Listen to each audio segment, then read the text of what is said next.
Ce qui m'a frappé d'abord dans ce que j'ai vu des enfants que Germaine Tortel a approchés à travers les institutrices qui s'occupent d'eux dans les écoles maternelles, c'est quelque chose d'inattendu, qui est une espèce de vérité, d'authenticité. C'est porteur de quelque chose, mais qui est vrai. Et on peut imaginer que c'est l'intérieur de l'enfant, en quelque sorte. Ce qu'il y a de plus spontané chez lui. Et qui est pas seulement touchant, mais qui est désarmant, qui vous déshabille.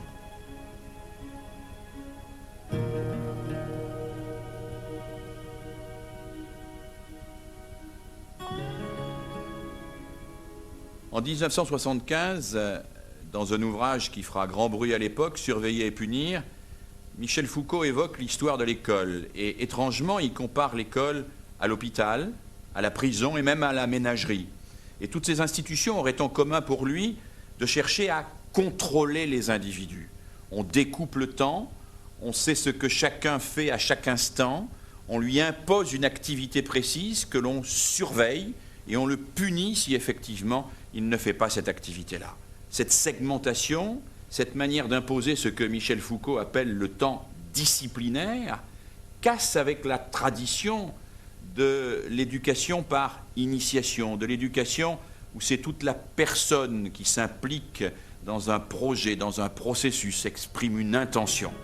Eh bien, Germaine Tortel, une pédagogue de ce siècle, va tenter de retrouver cette pédagogie de l'initiation, de retrouver cette unité de la personne, de rompre avec ce modèle segmenté. Elle va essayer de retrouver cela à travers l'art, en se posant la question, que peut-on apprendre à travers la création? Leur quartier, le 13e, c'est leur ville. Ils la connaissent. Mais pour eux, tous les autres quartiers, c'est l'exotisme, c'est le voyage. Sur la Seine. Alors, maternellement, leur école les emmène visiter Paris. Et les enfants regardent Paris tous ensemble, mais le voient chacun à sa manière. Et puis, on leur donne des couleurs pour raconter leur voyage. Ça, c'est les maisons de Paris. Grandes, grandes. Et toutes serrées pour se tenir debout. Il y a des maisons, et puis encore des maisons, et dans les rues, des autos, beaucoup d'autos, et des passants qui ne peuvent pas passer.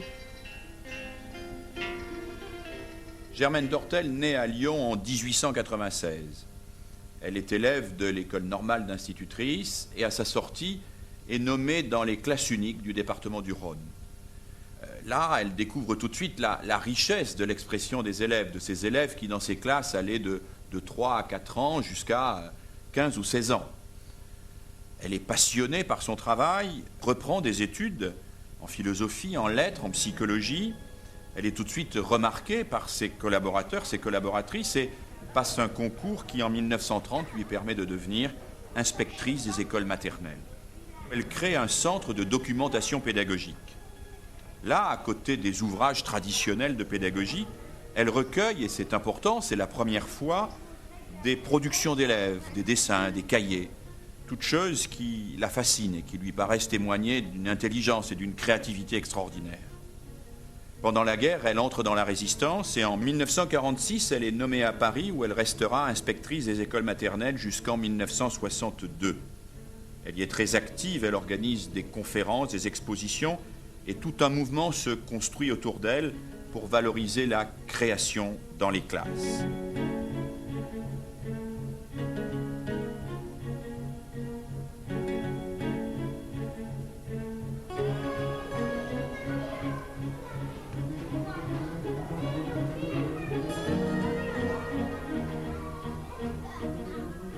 Et je vous avais demandé la dernière fois si un ami et un copain, c'est pareil. Non. Or, Théodore avait dit, c'est 2 fois copain. Comment on fait pour se connaître? À la naissance, on trouve des gens qu'on aime bien et après On trouve des gens qu'on aime bien. Quand j'étais à la crèche, j'avais connu Margot et puis je voulais être amie avec elle. On ne fait pas la bagarre si on s'aime. Toi, tu dis, quand on ne fait pas la bagarre si on s'aime. Et ça, c'est tout à fait normal. On voulait être copines. Ouais. Voilà. Vous vous entendez bien ensemble. On ne peut pas se séparer. Et on ne peut pas se séparer. Et est-ce qu'il y a des choses que vous faites ensemble qui font que vous découvrez que vous devenez de plus en plus amis?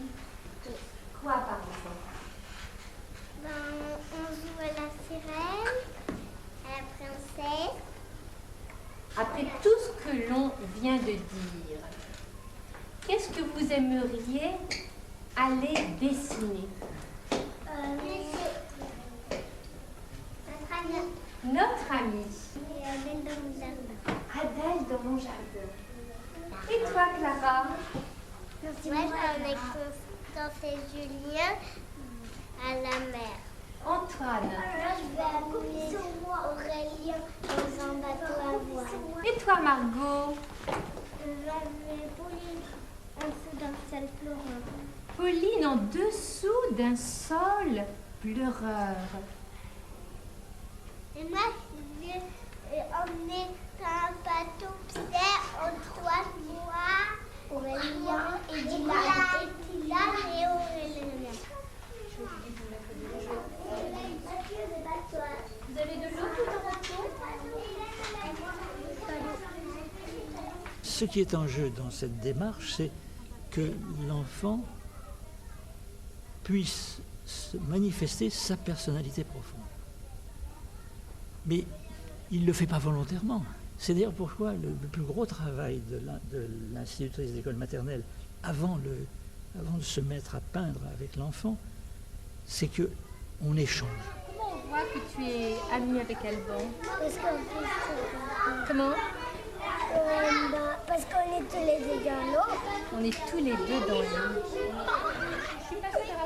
Mademoiselle Tortel nous a appris que dans les premiers essais des enfants les plus frustes, il y avait déjà en germe toutes les prises de conscience qui vont s'épanouir ultérieurement. Nous prenons les enfants au point où ils en sont, c'est-à-dire que nous nous étonnons, nous nous émerveillons des premiers essais. Il faut que dans ton dessin, on voit que vous êtes vraiment amis. Et petit à petit, ces essais vont devenir de plus en plus élaborés grâce à ce que nous appelons la critique collective, qui pourrait être plutôt le commentaire collectif, la recherche collective.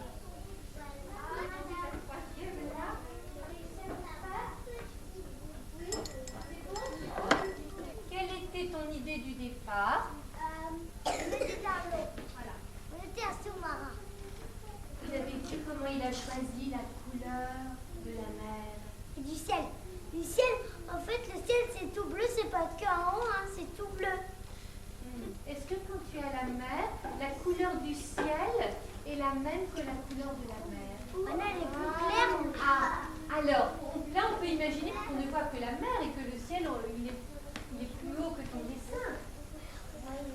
Est-ce que tu veux montrer un moment qu'il y a le ciel? Petit à petit, par l'échange, eh bien, il va y avoir une pensée à la fois individuelle et collective qui va se construire. Oui, quand le soleil se couche, on dit que le soleil se couche à l'horizon, Margot. L'horizon, ça fait tout orange. Ça fait tout orange. Qui n'est pas le même que la couleur. Presque Bon, la tu vas y réfléchir. Mettez la chaise et vous allez. Non, écoute bien, Mathieu, avant de partir. Écoute-moi. Parce qu'Aurélien, lui, termine la nuit. Vous voyez, la nuit est... Dessiner, c'est à la fois imiter le réel, mais c'est aussi interpréter le réel. C'est dire quelque chose sur le monde, et c'est dire aussi la vision que l'on a du monde. C'est se trouver à l'intersection entre l'objectivité et la subjectivité.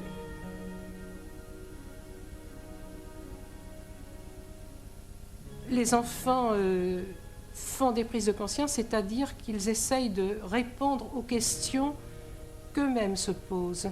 Ce sont des questions qui les concernent vraiment. Germaine Tortel ne cesse de le dire, dessiner c'est fait pour penser, dessiner c'est fait pour accéder à la parole, au langage. Le geste artistique, c'est fait pour construire une véritable intelligence du monde et de soi. Un des apports les plus intéressants de la pédagogie de Germaine Tortel, c'est qu'elle fait travailler tous les élèves ensemble dans la classe à une œuvre collective. Le dialogue dans la classe va faire que chacun va confronter son objet à la lumière des autres objets et on va construire une œuvre collective qui ne sera pas simplement l'ajout des propositions individuelles, ni la projection d'une idée a priori de la maîtresse, mais quelque chose où ces apports ont créé une œuvre originale, collective.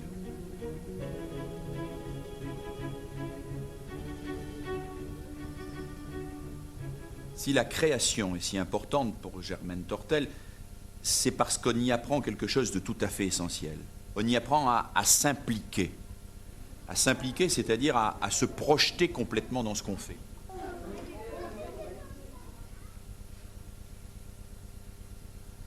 Je ne cherche pas à faire une vague. À l'époque de l'enfant zappeur, comme on dit, peut-être est-il important de retrouver l'intuition fondatrice de Germaine Tortel. Cette idée que rien ne se fait qui fasse grandir si l'enfant n'est pas totalement investi dans son activité. Se fixer, se tendre tout entier dans un geste, dans quelque chose qui vous exprime et qui vous permet de vous recentrer, de vous densifier et d'être enfin présent à vous-même dans ce que vous faites. C'est beau. C'est beau. C'est beau. On va faire la peur. Il y a un grand danger devant vous. Voilà. Au moment où tous les enseignants disent que les élèves sont absents en classe, même quand ils y sont présents physiquement, il est sans doute plus que jamais nécessaire d'apprendre le plus tôt possible, d'être présent à soi-même et présent à ce que l'on fait. La colère. Voilà, comme si vous vouliez me repousser avec votre colère. Laissez voir vos yeux. Non, regardez pas trop en bas. Voilà. Lettre à 08.